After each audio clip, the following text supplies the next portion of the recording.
Alright, last up we have Metagross. Alright, we're going to be taking a look at some interesting facts about Metagross, as well as its Mega Evolution, Mega Metagross. So basically there are two forms to cover for. So for Metagross's information, his weight is 550.0 kilograms on regular Metagross, and 942.9 kilograms on Mega Metagross. His height is 1.6 meters on regular Metagross, and 2.5 meters on Mega Metagross. He is a Steel type and a Psychic type. His abilities are Clear Body and Light Metal with Thin ability on regular Metagross, and Tough Claws on Mega Metagross. His catch rate is 3, which is also 1.6%. It evolves from Metang starting at level 45, and it is the final form of Beldum. It can also Mega Evolve into Mega Metagross using the Metagross site.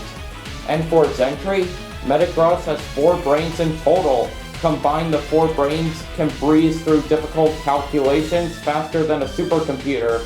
This Pokemon can float in the air by tucking in its 4 legs. Wow, that is pretty cool that Metagross is able to float in the air by tucking in its 4 legs. Now when it comes to Metagross being in the spin-off games, he has appeared in the Super Smash Bros. Series. In Super Smash Bros. Brawl, upon its release from its Pokeball, it will stay in one place and repeatedly use Earthquake. Anyone caught underneath the Pokemon will be buried into the ground and thus unable to move for a few moments, until Metagross uses its attacks and all the hit characters are blasted upwards. Metagross was featured as one of the Pokemon released from a Pokeball in the demo of Super Smash Bros. Brawl at Jump Festa. However, it hovered above the stage before attacking, unlike in the actual game, which was pretty weird. So thank goodness they put him on the ground instead of hovering in the air. And in Super Smash Bros. For the Nintendo 3DS and Wii U, Metagross reappears as a Pokeball summon in these games, working the same as in Brawl. And even in Super Smash Bros. Ultimate, Metagross returns once again as a Pokeball summon, functioning the same as in Brawl and for the Nintendo 3DS and Wii U. So it looks like Metagross has a pretty good moveset in the Super Smash Bros. Series. Now when it comes to Metagross being in the TV series, he's made 4 major appearances. So for Steven's Metagross, well, a shiny Metagross that can Mega Evolve debuted in the Mega Evolution Special 2 under the ownership of Steven. It is his main battling Pokemon in the X and Y series. So that is pretty cool that Steven has a shiny Metagross. Lucky guy. And Metagross debuted in Destiny Deoxys under the ownership of Rebecca. It was her main battling Pokemon. And Metagross also made its main series debut in Like a Meowth to a Flame under the ownership of Tyson. It reappeared in Choose It or Lose It at the end of the fray during the Evergrande conference. And a Metagross that can Mega Evolve into Mega Metagross appeared in the ending segment of Mega Evolution Special 2. So it looks like Metagross has made some great appearances in the anime. Alright, so here is Metagross's shiny form. So basically for his shiny form, his body turns silver with the cross being a gold color as well as the arms. So that is pretty cool.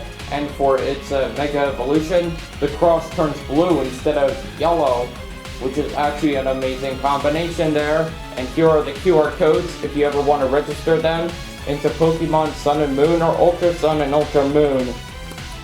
Oh, and here are some other facts that you didn't know about Metagross, is that due to the way damage is calculated for Grass Knot and Low Kick, Metagross will take the same amount of damage from these moves with or without its hidden ability, which is Light Metal. And Metagross's number in the Hoenn Pokédex in Generation 3 and the Fiora browser are the same, which is 192. And despite being a genderless species, Metagross is referred to as a male in Pokepark Wii and Pikachu's Adventure.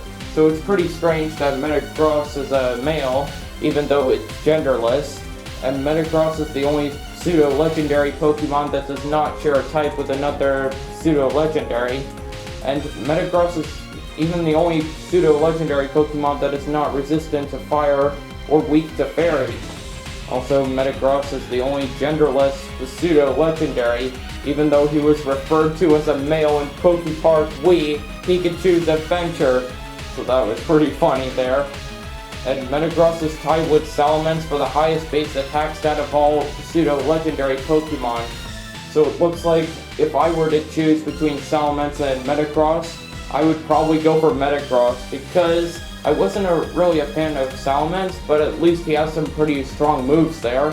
And Metagross is the highest base defense stat of all the pseudo-legendary Pokemon. So it looks pretty amazing that Metagross has some great information. Good job, Metagross. And there you guys have it. Those are some interesting facts for the whole Metagross evolution line. I hope you guys enjoyed this video, and if you did, please like, subscribe, comment, share, hit the bell for notifications, check out my gaming videos, and also don't forget to check out Pokemon plush toy videos, Super Mario plush adventures, Kirby plush adventures, and Sonic plush adventures, and request me some more videos that you would like to see in the future. So see you guys next time. Bye!